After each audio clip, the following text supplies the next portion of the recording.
ইসলামী ছাত্র শিবিরের সভাপতি জাহিদুল ইসলাম শনিবার সামাজিক যোগাযোগ মাধ্যম ফেসবুকে মন্তব্য করেছেন, জাতীয় নির্বাচনের সঙ্গে বা পরে গণভোট আয়োজন করা হলে তা জনগণের সঙ্গে রাজনৈতিক প্রতারণা হিসেবে গণ্য হবে। তিনি বলেন, অন্তর্বর্তী সরকারের দায়িত্বের মধ্যে সবচেয়ে গুরুত্বপূর্ণ তিনটি বিষয় হলো গণহত্যার বিচারের দ্রুততা, রাষ্ট্রীয় প্রতিষ্ঠান সংস্কার এবং নিরপেক্ষ ও গ্রহণযোগ্য জাতীয় নির্বাচন আয়োজন।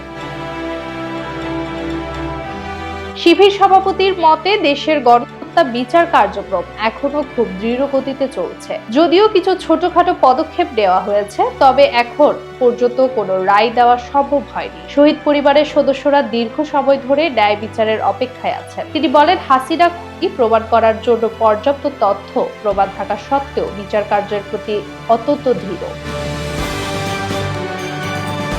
রাষ্ট্রীয় সংস্কারের প্রসঙ্গে জাহিদুল ইসলাম উল্লেখ করেন, সরকারের সংস্কারের উদ্যোগ নেওয়া হলেও কিছু মহল তা বাধাগ্রস্ত করার চেষ্টা করছে। তাদের মনোভাব যেন সংস্কারের অধিকার আগে ছিল, এদের আর সাধারণ জনগণ বা অন্যদের কোনো অধিকার নেই। এছাড়া রাষ্ট্রীয় অর্থ ব্যয় করে ঐক্যবদ্ধ কমিশনের নামে একটি সনদ তৈরি করা হয়েছে, যা মিডিয়ার সামনে স্বাক্ষরিত হলেও এখন পর্যন্ত আইনি ভিত্তি পায়নি।